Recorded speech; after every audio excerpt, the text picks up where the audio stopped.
And referred to the brutality of the violence committed on these innocent civilians and said the international sports community should stand united in condemning these atrocities and should play its part to ensure accountability. The statement from the Council also said that the killings of numerous professionals in the field and the destruction and looting of sports centers has forced all sports activities to stop. Sablor Glama has the details.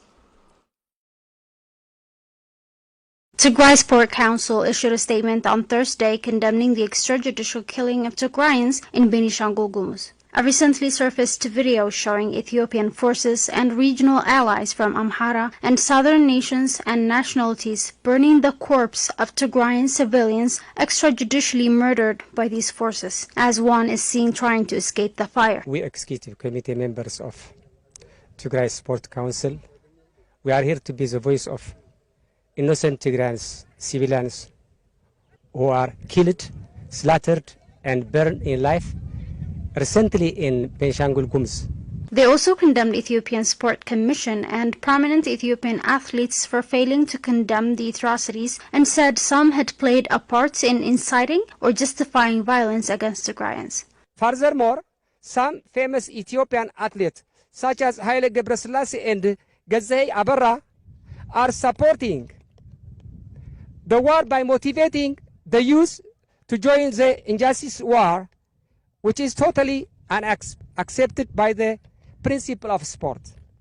Meanwhile, when those all things have happened, the Ethiopian Sport Commission had never condemned the evil acts which are out of international sport principles.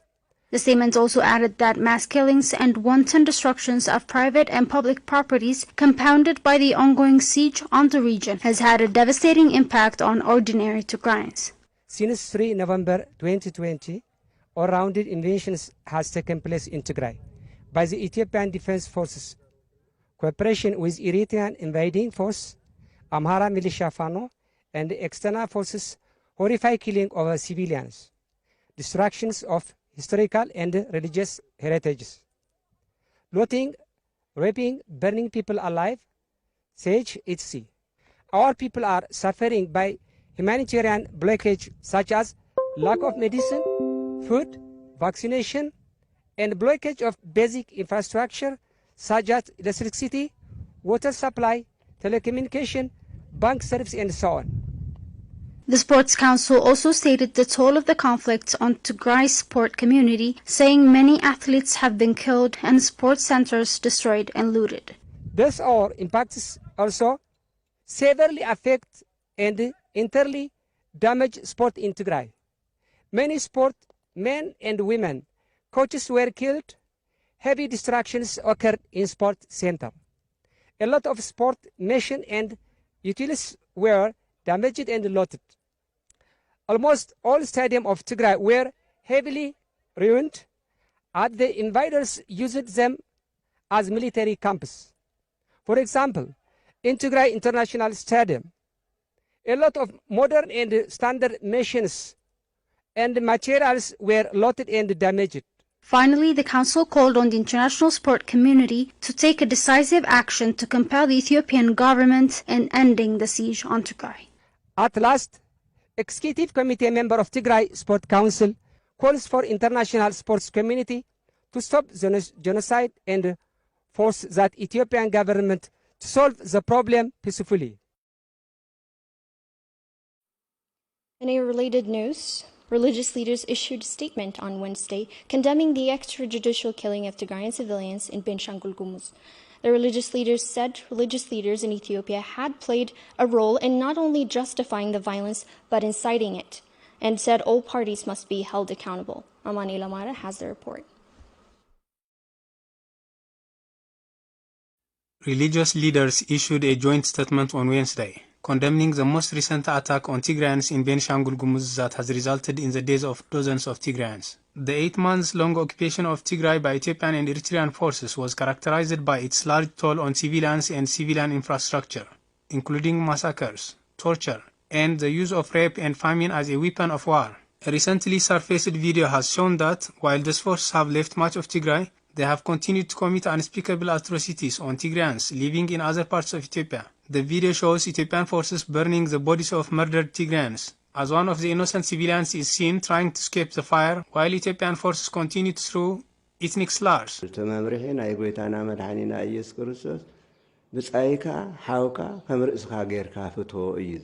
The Lord says that we should love our brothers and friends like we do to ourselves. This barbaric act is inhuman and unbecoming of the values of Christianity. Our church is praying to God to give them the heart to confess their crimes.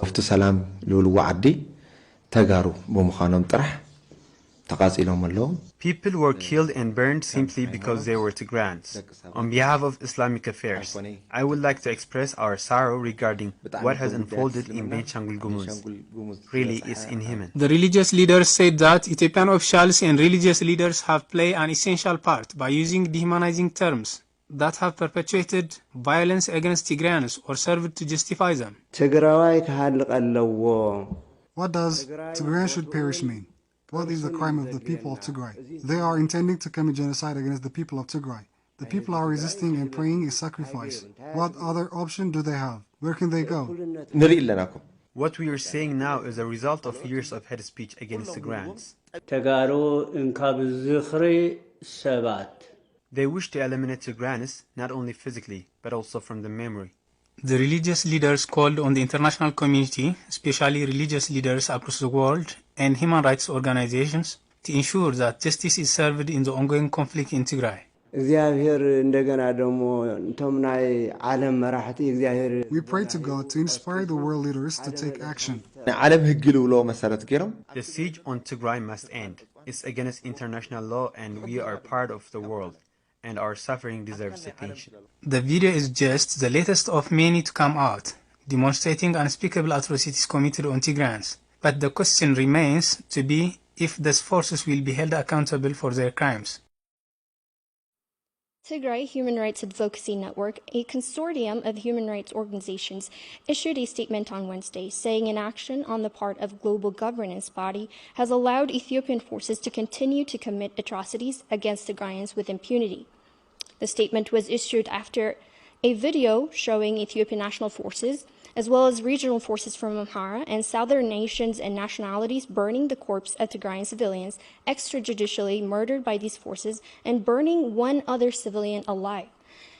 The network emphasized that 30 innocent Tigrayans had so far been confirmed to have been killed in Metakel alone, and that more needed to be done to ensure the right to life of innocent Tigrayans living across Ethiopia. Saying UN Security Council and the UN's Higher Commission for the Human Rights has to put pressure on Ethiopian government to abide by the international humanitarian law and protect Tigrayans from life-threatening harm that jeopardizes their rights for life, ensure that international bodies are able to conduct an independent investigation into atrocities, and put pressure on all parties to the conflict in Ethiopia to demonstrate their responsibility to safeguard the safety and security of citizens and citizen groups.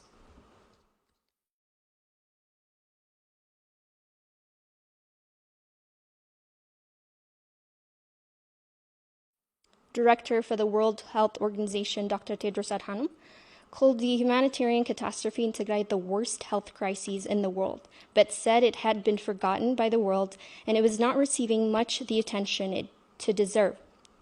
The Director General said that just 1% of the much-needed medical supplies had reached the region in the past few weeks, and that the World Health Organization was awaiting approval for the Ethiopian government to deliver some 90 metric tons of medical aid into the region. Saron Tsagay has more on this. On a media briefing on Wednesday, the Director General of the World Health Organization, Dr. Tedros Adhanom, asked that the world not forget the conflict in Tigray that has put millions in crisis, with no food aid being allowed to enter the region since mid-December of 2021. And in Ethiopia, 6 million people in Tigray have been under blockade by Ethiopian and Eritrean forces for almost 500 days, sealed off from the outside world. There is almost no fuel, no cash, and no communications. No food aid has been delivered since the middle of December. 83% of the population is food insecure. The WHO estimates that some 2,200 metric tons of medical supplies is needed to respond to the medical emergency on the ground. Less than 1% of this has so far been able to reach Tigray, leaving close to 4 million people in crisis. People are dying. There is no treatment for 46,000 people who need treatment for HIV. And the program has been abandoned. People with tuberculosis, hypertension, diabetes, and cancer are also not being treated and may have died. As a result of the lack of fuel, some of our partners are having to scale back their operations. The situation in Tigray is catastrophic. The Director General referred to the crisis in Tigray as the forgotten crisis, while emphasizing that it is in fact one of the worst humanitarian catastrophes in the world. The situation in Tigray is catastrophic. The blockade on communications, including on journalists being able to report from Tigray, means it remains a forgotten crisis, out of sight and out of mind. Yes, I'm from Tigray, and this crisis affects me, my family, and my friends very personally. But as the Director General of WHO, I have a duty to protect and promote health wherever it's under threat. And there is nowhere on earth where the health of millions of people is more under threat than in Tigray. Lastly, the Director General called on the governments of Ethiopia and Eritrea to end the siege and allow unfettered humanitarian access to aid workers so that they can save lives, and cautioned that health systems should never be target of a conflict or part of a strategy of a war. Researchers at Ghent University, estimating mortality since the start of the conflict in Tigray in 2020, say that close to 500,000 people may have lost their lives due to mass killings, starvation, and lack of access to medical care. The researchers say the study is so far from comprehensive due primarily to the communications blackout on the region that has made it impossible to track the situation on the ground. Sara Kalali reports.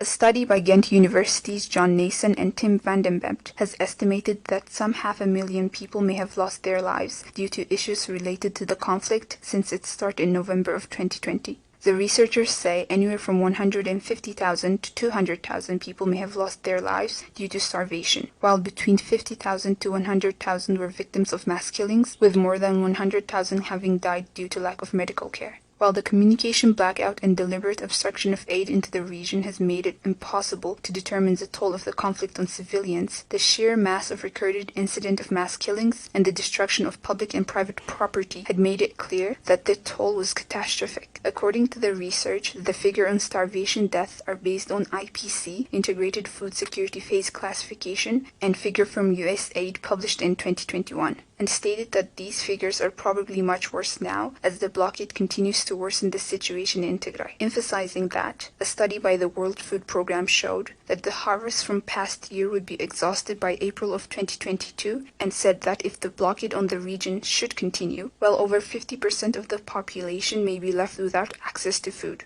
The number of deaths due to lack of health care are based on excess mortality data by the World Bank that shows that an average of 6 people out of 1,000 die under normal circumstances, but that number had spiked to 20 deaths with the start of the conflict in November of 2020 and 32 deaths since the start of the siege in June of 2021. The research also emphasized that not only was the Ethiopian government maintaining a hold on all forms of communication in and out of the region, but had not been allowing UN personnel to carry necessary documents in and out of Tigray, resulting in the underreporting of mortality in Tigray.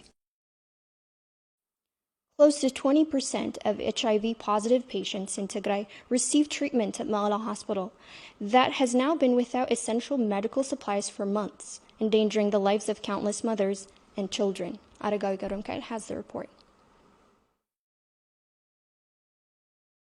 Mekelle General Hospital is one of the largest and oldest hospitals in Tigray, providing care to tens of thousands of patients every year. Mekelle Hospital also cares for a great deal of patients suffering from chronic illnesses. including almost 20% of HIV-positive patients in the state. Ava Gabriel was diagnosed HIV-positive over a decade ago, but had been living a normal life until the start of the conflict in 2020 that has deliberately targeted health facilities and their capacity to provide care.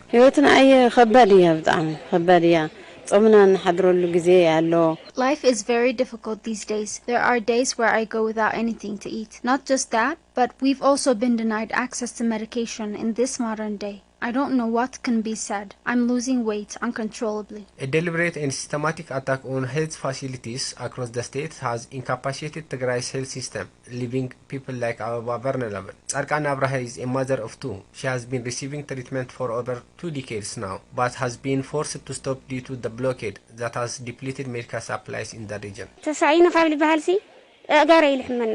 I started to feel weak when I realized there was no medication available. I started to feel pain in my legs. I don't know if it's stress or if it's the illness. I've never felt this kind of pain, but the very thought of lacking medication causes me pain. I feel anxiety coming up. Sister Hiot Aragawi, the coordinator at the ART Center at Mekelle Hospital, says lack of medical supplies may lead to the center to close soon, devastating mothers and children. መድኃኒት የለን ኣብቲ ሆስፒታል ክረአ ከሎ በሆስፒታል ደረጃ ይኹን ብትግራይ ደረጃ ምንም ዓይነት መድኃኒት የለ ዝኸዝዋ.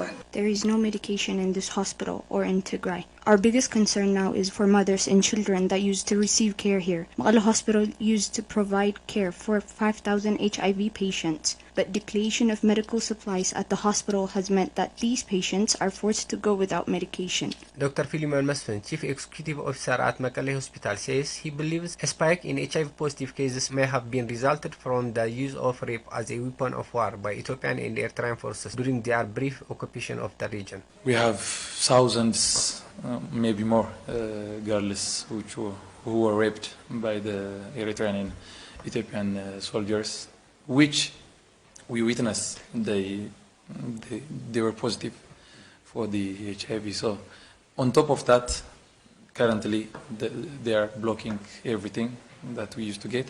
So they raped our sisters and mothers, and currently they are not giving us even the medications. But despite the increased risk for the spread of the virus in Tigray and the right of patients to receive treatment, medical supplies essential for treating HIV-positive patients is just one of the many the Ethiopian government has been blocking. We have more than 43,000 HIV patients. Can you imagine? Still, we didn't get any drug for HIV patients. We are using the lucky health facilities are using expired drugs to treat their patients, the HIV patients.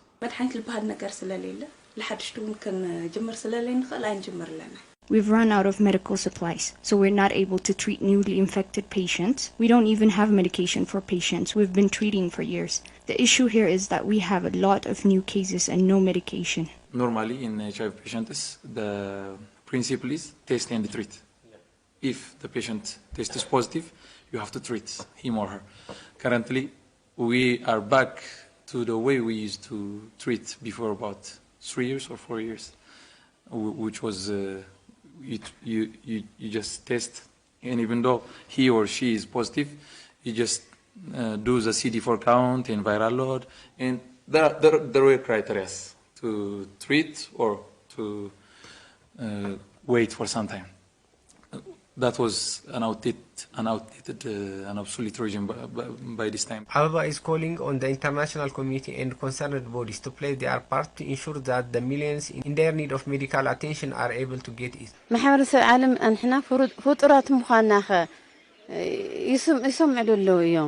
Does the world consider us to be human beings? I don't know why the world hasn't acted yet. We're suffering due to lack of basics such as food and medication in this so-called modern day. The message I have for the world is to please do what they can to help us. We are dying. Many are dying each day. The 60-month-long war on Tigray has had a devastating cost on civilians who have deliberately been targeted for mass killings and rape, as public institutions have been the targets of deliberate and systematic destruction. For 8 months, a comprehensive siege that has discontinued all basic services into the region, including telecommunication, banking services, has taken millions into the brink.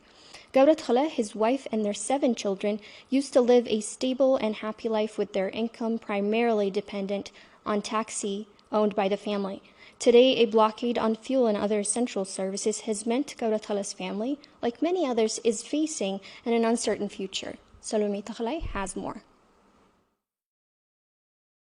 Gabra is the head of a household of 9 that primarily depends on income from Gabra taxi, which he has owned for years now. He says him and his family lived a stable and a happy life before the start of the conflict in 2020. Today, him and his family find themselves in crisis due to the all-encompassing siege on Tigray that has blocked off all basic supplies coming into the region, including fuel. I have 7 children. This is in addition to me and my wife. So in total, there is 9 of us and we live in a rented house. Before the war, paying for these things was not a problem. We even had income for other expenditures. But now, let alone plan for a better future and buy clothes and shoes for our children, we are no longer able to put meals on the table for our children. We don't know when our next meal is coming from. Gabra says the deliberate blockade on goods, and especially essential services, such as banking, has had a devastating impact on households such as Gabra People who previously led a steady life and had a good job are the ones that are starving now. The closing of banks, especially, people are starving, even though they have money in their bank accounts. This is true for me as well. The closing of banks and other blockade has caused a crisis. The international community needs to see what is happening in Tigray. They are using starvation as a silent weapon of war. They need to pay attention to the people and put an end to this. Data from the Office for Early Warning indicates that there are over 6.5 million people in dire need of humanitarian assistance in Tigray, whose conditions are continuing to deteriorate due to the ongoing siege. 17 months into the conflict, the Ethiopian government has refused to establish a safe and dependable route for aid agencies to deliver much-needed aid into Tigray.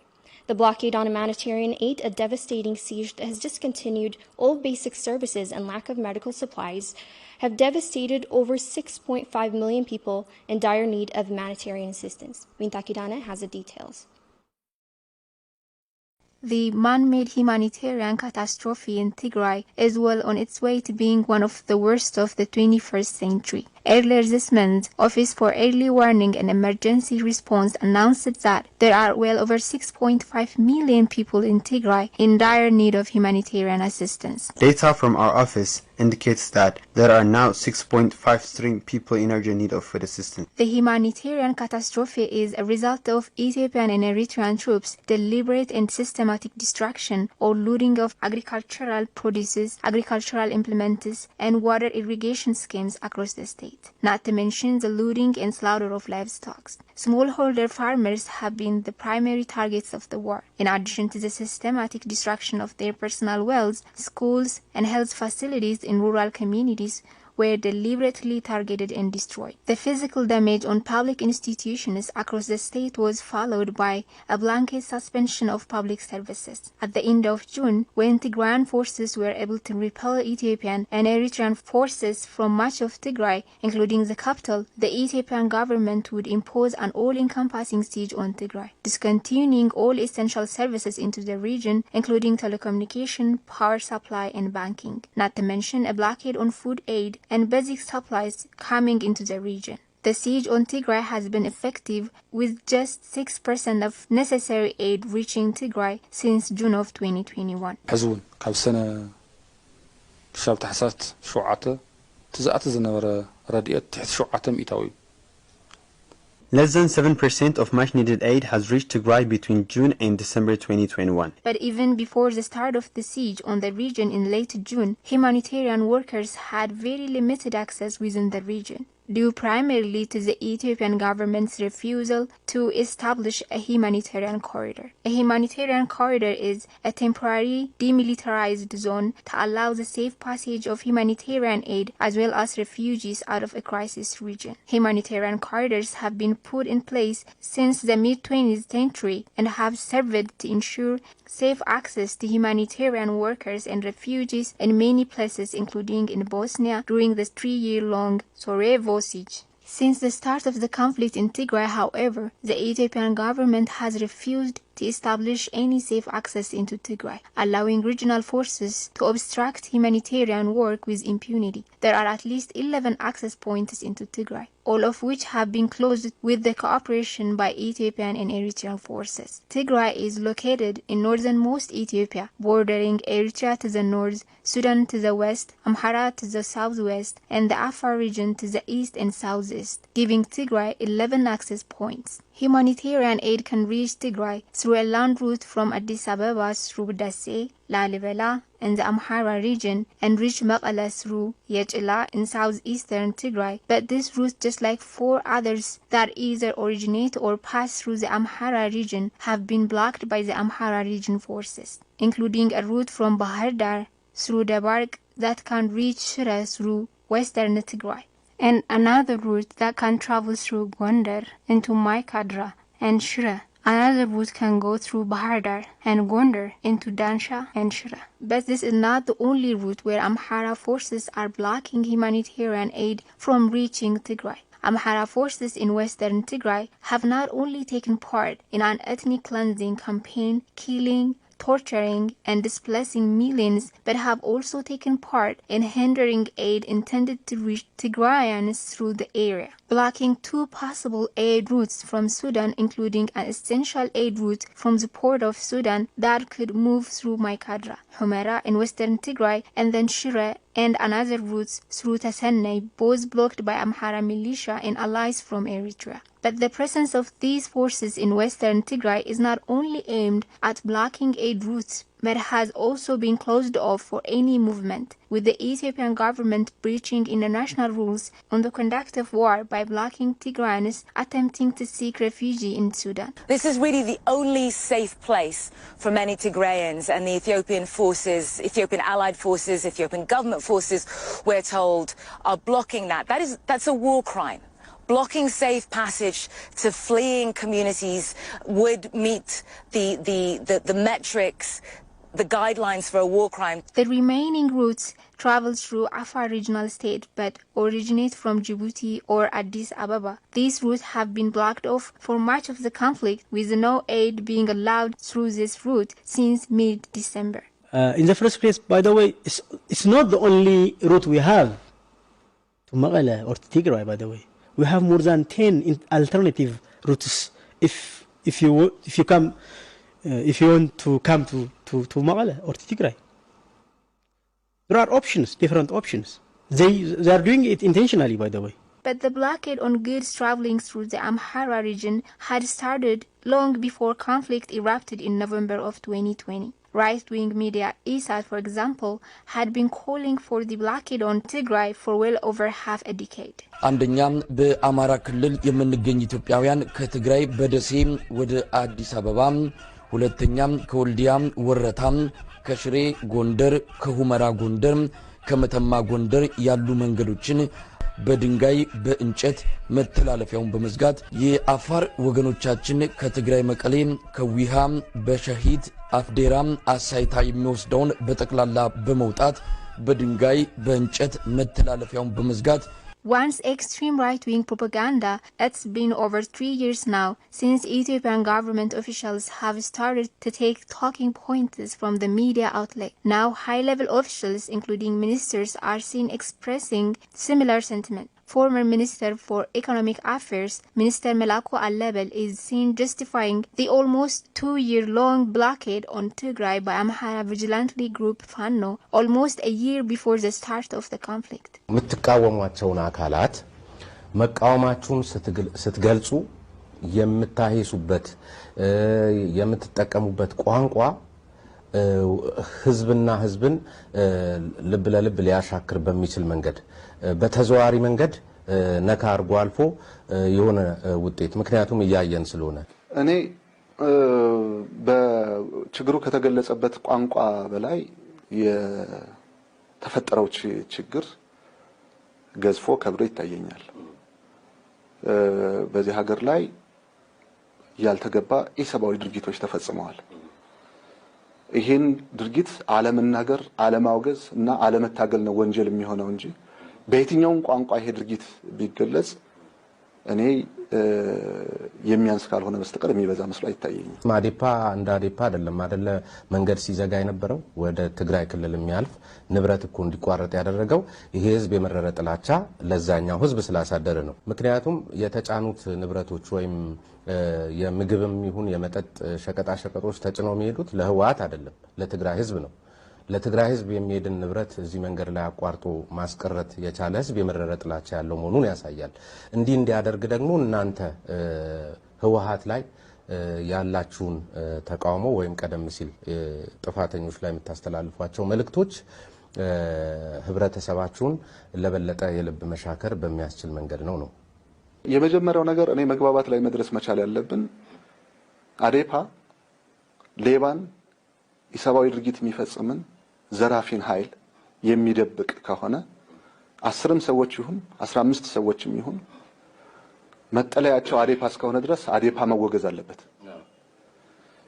አዴፓን ሸፍኖ የሚይዝ የአማራ ክልል አዴፓ ወንጀለኛ ሆኖ አዴፓ ጥፋተኛ ሆኖ አዴፓን አቅፎ የሚይዝና የሚከላከል የአማራ ህዝብ ካለ የአማራ ህዝብ መወገዙ የሚቀር አይመስለኝም። በተመሳሳይ ሁኔታ በትግራይም በዛ መንገድ ነው መታየት መቻል ያለበት። President of Afar Regional State Awal Arba has gone on national television multiple times to say that regional authorities will not allow access into Tigray and considers the hindered of humanitarian aid into Tigray an important tactical foil.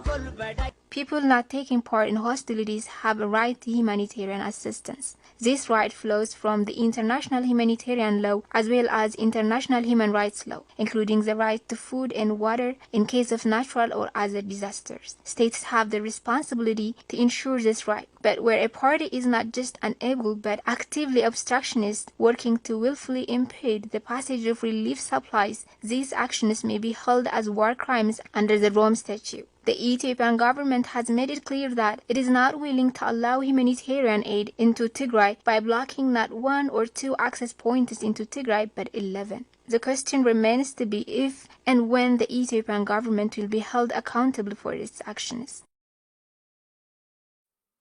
That concludes our news for the hour.